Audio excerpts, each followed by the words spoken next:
بسم الله نبدأ.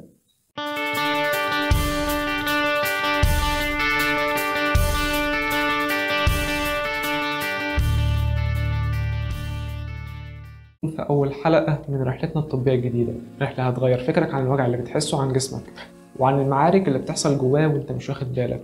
كتير مننا لما ركبته بتوجعه أو إيده تورم، أول حاجة بتيجي في باله أكيد دي مشكلة عظام، أو يقول الجملة المشهورة بتاعت زمان شوية برد في العظم وهيروحوا. لكن الحقيقة إن القصة دي أعقد من كده بكتير، في عالم كامل من الأمراض الخفية اللي بطلها مش العظام، بطلها هو جهاز المناعة نفسه.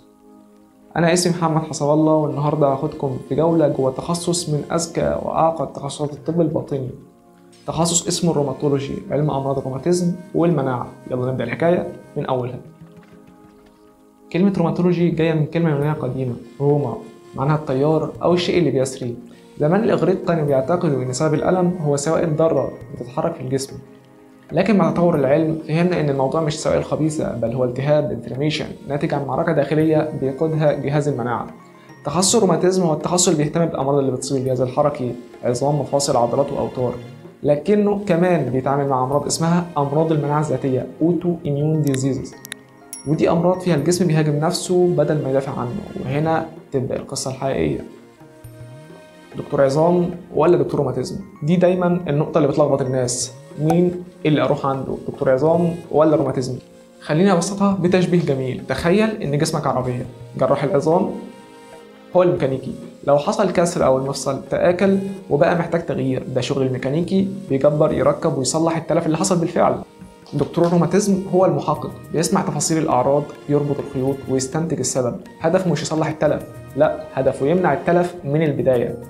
مثلا مريض عنده خشونة متقدمة في الركبة، دكتور الروماتيزم يعالجه بالأدوية والتمارين. لكن لو المفصل اتدمر خلاص، ساعتها يحوله لجراح عظام. إذا الأول يعالج المرض والتاني يصلح نتيجة المرض. جهاز المناعة جيشنا الحامي، شغلته يحارب أي عدو غريب يدخل الجسم، فيروس، بكتيريا أو فطريات، لكن أحيانا بيغلط في العنوان ويبدأ يهاجم خلايا الجسم السليمة، وده اللي بنسميه أمراض المناعة الذاتية أوتو إميون ديزيزز، أو باختصار النيران الصديقة. في الحالة دي الجسم بيولع حرب ضد نفسه، النتيجة التهاب مزمن، تآكل في المفاصل وتعب دائم. في الروماتويد المفصلي، الروماتويد ارثرايتس، جهاز المناعة بيهاجم الغشاء المبطن للمفاصل. في الذئبة الحمراء سيستميك لوبس اريثماتوزس، بيهاجم أنوية الخلايا نفسها، فممكن يضرب الجلد، الكلى والمخ في نفس الوقت.